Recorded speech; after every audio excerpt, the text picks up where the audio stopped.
Where is that hair tie? Oh, there. It broke. No, I really don't want to get up and get another one. That should be fine. Hey guys, welcome back to Infinite Mamabilities. I know I sound like a man. I'm losing my voice because I have a sore throat. And of course, as always, there's a sleeping baby behind me. Before we move on, don't forget to like this video and click subscribe. Don't forget to also hit the notification bell so you will never miss a video with me again. So anyway, you already saw the title, you know what this is about, but basically if you are a mom, you're preparing for another baby.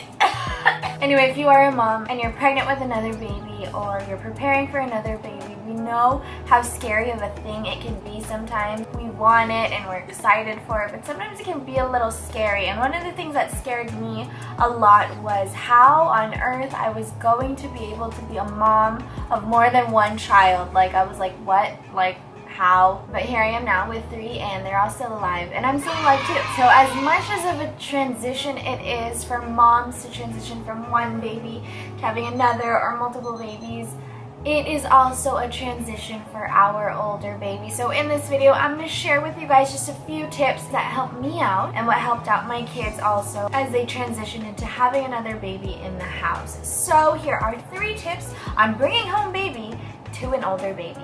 My tip number 1 is involve your older baby. As young as they are, involve them in everything. In the pregnancy, let them talk to the baby. Let them see when you get an ultrasound, see the baby and explain to them, you know, there's another baby. We're so blessed and happy. Our family is growing, so keep involving them all throughout the pregnancy, and this will help them get a feel of what's really going on. Something that helped myself and my eldest was really hyping her up, like, yeah, come on. It wasn't ever anything that was like, you're not going to be the only baby anymore. And sometimes in the Philippines that becomes something that people like to say. I think it might be part of our Filipino culture, I'm not really sure, but people like to, I guess, tease in a way like, oh, hindi na ikaw lang, hindi na lang ikaw. Something like that. Something that means you're not the only baby anymore. So we want to go the opposite way and make it something really exciting. Hype your older sibling up for that. Like, yes, you get to have this great opportunity of being a sibling, having another baby in the house. So yeah, involve your older baby. Always make your older baby feel a part of what's going on in your body as a mom and what's going on in your family as it grows. Tip number 2, give your older baby responsibility. So this is when you are pregnant still and also when the baby has already come out. Give your older baby some responsibility over something. For example, rubbing lotion on your belly. I don't know, find if that's your thing, or olive oil or whatever it may be for you. We really need you to help us. It would be such a great help, blah, blah, blah, whatever. Just making your baby feel needed.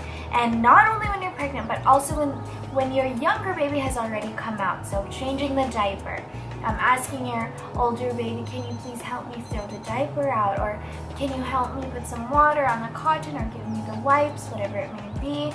And especially when you're breastfeeding, if you are breastfeeding. I know for me, it was a huge temptation to just be like, get out of the room, I need to focus on breastfeeding. Like, go watch TV, go on your iPad, or go do something outside of here so that you're not bothering us. And that was always a temptation for me because yes, it would be easier, but we also have to think of the long-term effects it would have on that older sibling. So make them a part of it. Like, you know, darling, I'm so happy you're here with me. Do you want to get a book and read it here next to me while mommy is breastfeeding so we can be together?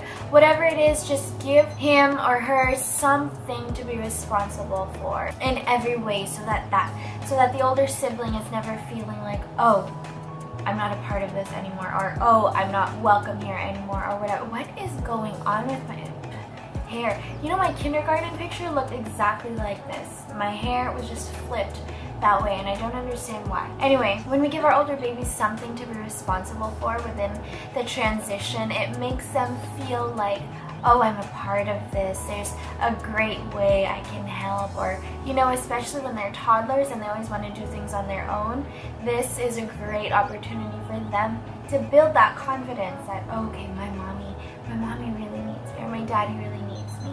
So yes, give your older babies responsibility. Last tip, number 3, is manage your time well. This is something I also struggled with. We are going to have to transition into going from focusing on one child to bringing in another. And I always wondered, how does that work? How can I divide my time? Actually, until now, between the three, it's really hard. In their younger years, when the baby is still an infant, when the baby is still a newborn, who will need you more is the older sibling.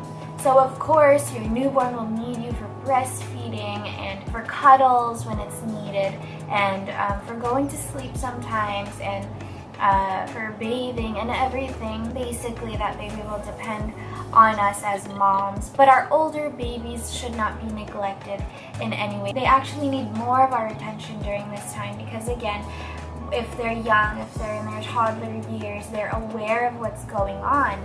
Our infants are not. Our infants are just like demanding for what they need. Food, diaper change, whatever. Like if I were to ask you right now, in your childhood, did you ever remember what happened to you when you were an infant? No, of course not. But in our toddler years, when we're really understanding what's going on, the kids need to see that we are there, that we are making them a part of this, and that we are giving them the affirmation they need, whatever their love language is, spending time with them that way. So that is what I did. What helped me here was Babywise. If you don't know what Babywise is, I will link the playlist down below that explains everything about Babywise, and it answers all questions about Babywise. It's a sleep training method that I use, and it helps so much because it puts your baby on a schedule and it makes mommy happier and baby happier. This is not just about being a selfish mom and being happy with how your child is, but it even makes the baby happier. So because I knew the schedule of my newborn, I was able to know how to spend time with my older babies. I was able to know how to plan out my day to give the attention to my older babies that they needed. So if you want to know anything about that, again, it'll be linked down below. It really helped me with this. But yes, that's my tip number 3. Manage your time wisely. I know it's really tempting to just stay with a newborn because they're like cute and tiny and dependent on you for everything. But remember, our older babies are going through just as much of a transition as we are. So again, I'm sorry that I sound like a man. I hope you learned something. If you have any more tips, leave it down below. And if you have any questions, leave it down below also in the comment section. Thank you so much for watching. I will see you guys next week for another video just for you mamas. So stay tuned. Bye.